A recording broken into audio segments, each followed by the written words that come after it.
Hey guys, welcome back to Mountain Murders. Hey Dylan, how you doing? I'm doing great. You've had kind of a rough week though. Yeah, I've gotten beaten up. Yeah, so do you want to tell our listeners what happened to you? Totally do. It's my friends out there. Okay. You know, within, generic terms. But anyway, so I was at work and I got fucked up. Yeah. Well, yeah, but you should go into more detail. Yeah, so I work in a paper mill. The stock, kind of pulpy stock, fiber, and before it's a sheet of paper.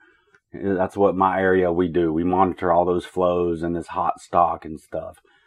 And so I opened this drain and it was plugged and it burst out and it was like fucking napalm and burnt the shit out of me. Yeah. Can you tell them everywhere I'm burnt, honey? You have like 2nd-degree burns. Yes, on my arm. Oh, your arm looks terrible. And my face. Your neck. And my fucking neck. Behind your ear. Inside my ear. Oh, and my behind gosh. my Yeah, ear. he's just all blistery and gross. Gooey. Yeah, so I'm considering. If you're into gore photos, send me a message and I'll text you a picture. You're going to tweet people pictures of my injury? Yeah, honey? It's pretty gnarly. Okay, it is pretty gnarly. It's kind of cool when you watch it heal, but We'll take a vote. If you guys want to see it, we'll post it on Instagram or something. And then I got hit in the lips with a piece of metal. Oh, did you really? See, you didn't tell me that part. Just a metal plate thing, but it fell and hit me in the lips, and the dude was like, "Oh my God, are you okay?" And I was like, I think some other power is trying to tell me to find another fucking job. Oh, jeez, that sounds awful. So you know what I did?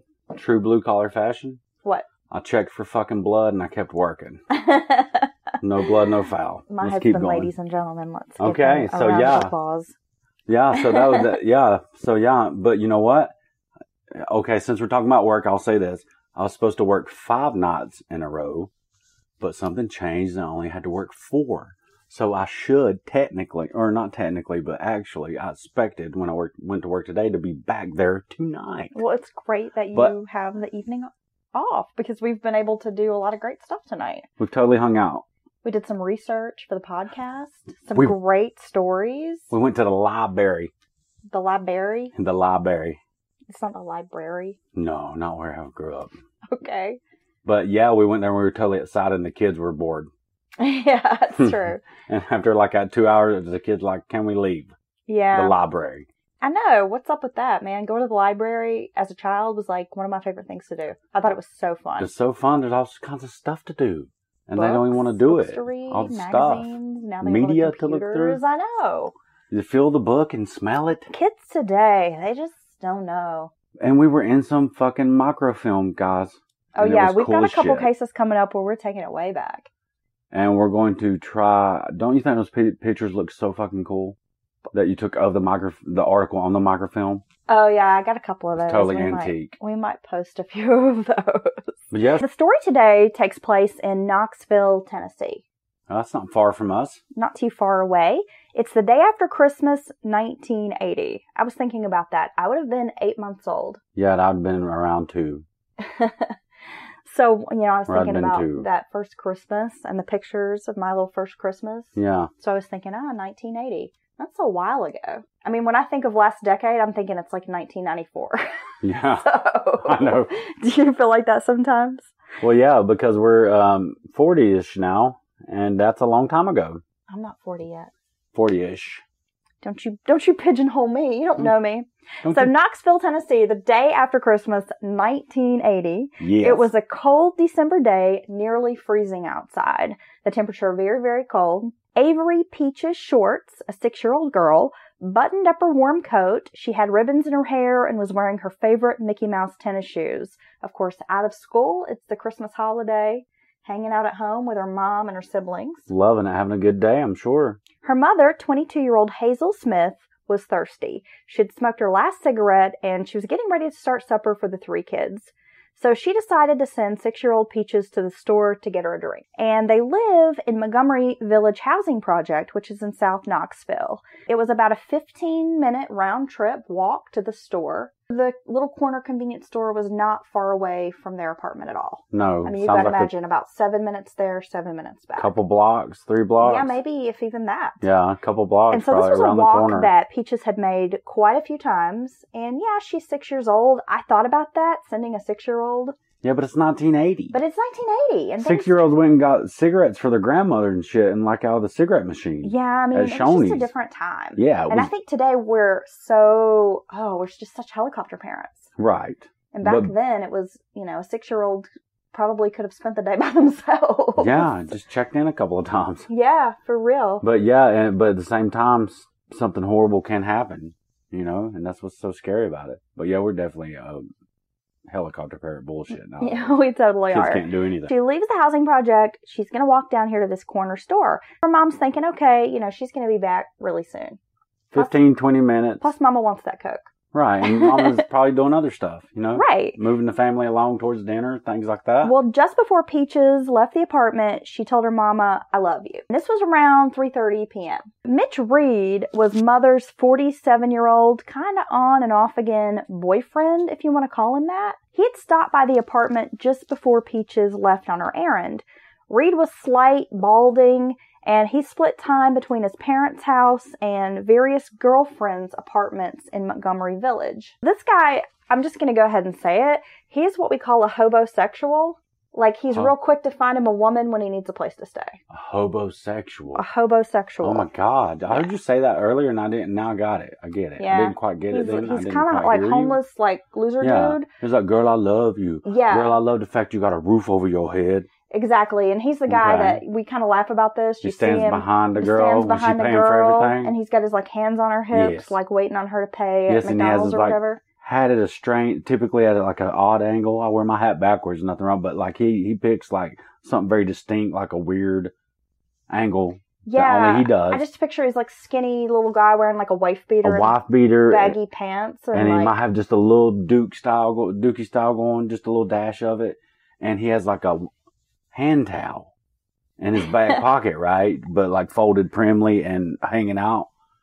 Is that a thing? Well, that's for when you get turned, you sweat.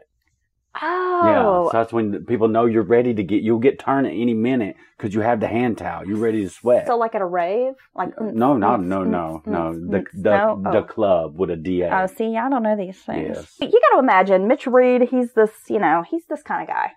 But It's 1980, so I don't know about the hand towel. No, but he's a fucking douche. I'm sorry. Smith had met him back in the summer, and he had wooed her with gifts, buying her clothes, buying her a new camera. He drove her and the 3 kids around in his brown Cadillac. Oh, he's flossing. He's flossing, and he was also trying to get Smith to make a kind of commitment to him. He's trying to win her over. Basically, he was like, I want to move in with you. And tonight. She was not having it just yet. And so they kind of been back and forth on this. He'd really been hounding her. I guess his parents wanted him out of the house. So he needed a place to stay. He had been, like I said, hounding Smith to move in together. And at this particular visit, he was kind of keeping on. He was like, you're going to be my old lady. That's what he said to Smith. She told him that she needed some time to think about it. Then she asked him to give Peaches the 58 cents for the Coke. Reed was kind of angry that Smith had been with another man the night before, and he knew about it. Oh, but they're not even together yet, though, for real, right? Right, they don't have any kind of commitment. I guess they date and kind of hook up or whatever. Hang out, bruh. They're hanging out, right. So there's no Chill commitment, out. and he's he's hounding all these other women in the Montgomery Village, too. He's probably hounding everybody who has an apartment, don't have a man living there. Yeah, I mean, he's had multiple girlfriends in this apartment complex.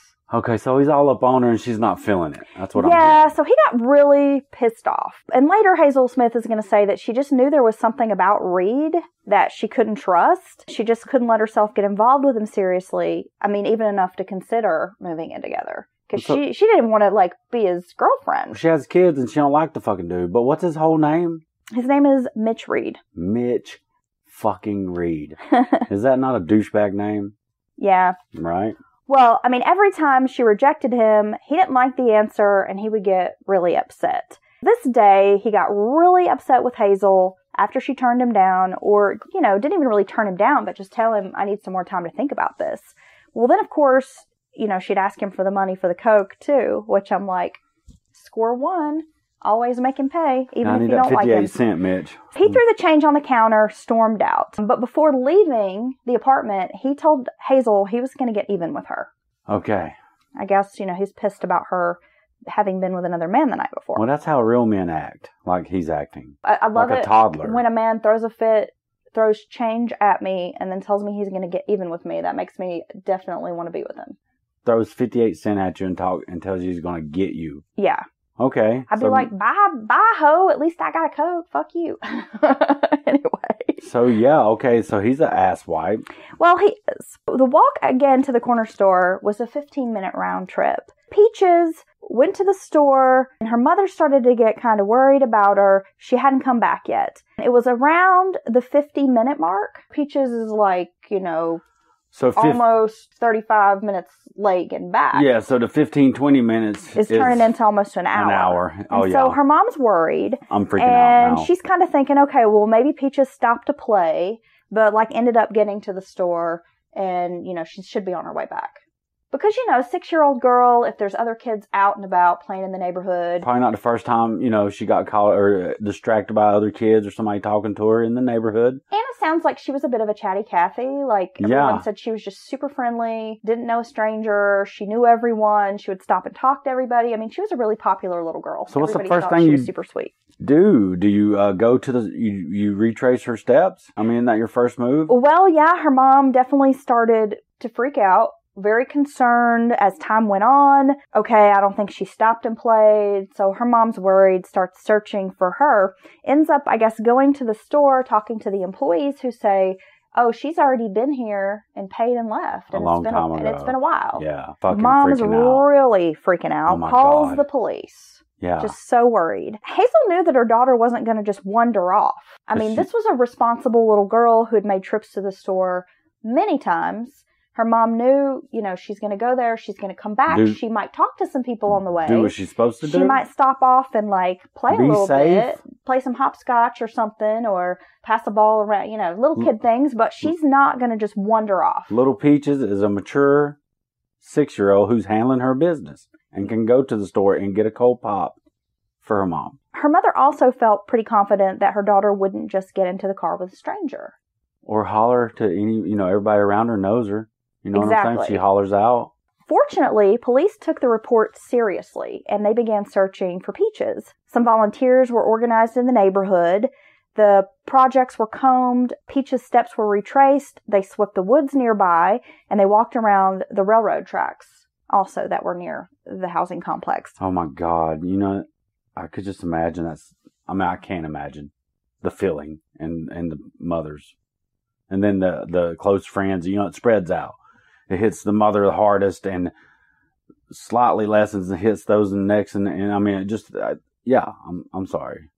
Well, the search continued past midnight, but there was no sign of the girl. Although police were initiating the search, they didn't actually assign a detective to the case until the next day, which left a lag somewhere between maybe 24 to 36 hours before there was officially a detective just assigned to this case. Which later investigators would say that they definitely felt like that hindered the investigation or hindered finding the child. Right. Instead of saying, as soon as it's reported, hey, we got a missing 6-year-old, lock that neighborhood down in a 15-mile radius. We're going to, which I know it comes down to resource, but you know what I'm saying?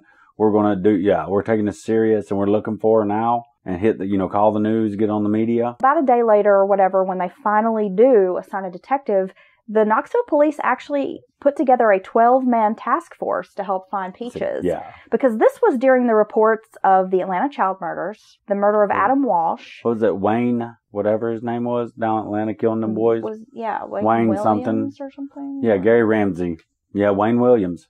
Gary said just the other day, yeah. Panic of children being abducted by strangers had started, a nationwide hysteria. We're talking 1980. I mean, I remember as a little child hearing about missing children. That's when they started appearing on milk cartons. Yep. You had America's Most Wanted that ended up coming kind of out of that Adam Walsh. Kind of the first true crime series, if you think about it. Yeah, I mean, it was a big deal. And I remember my mother being almost like the helicopter parent about not letting me out of her sight.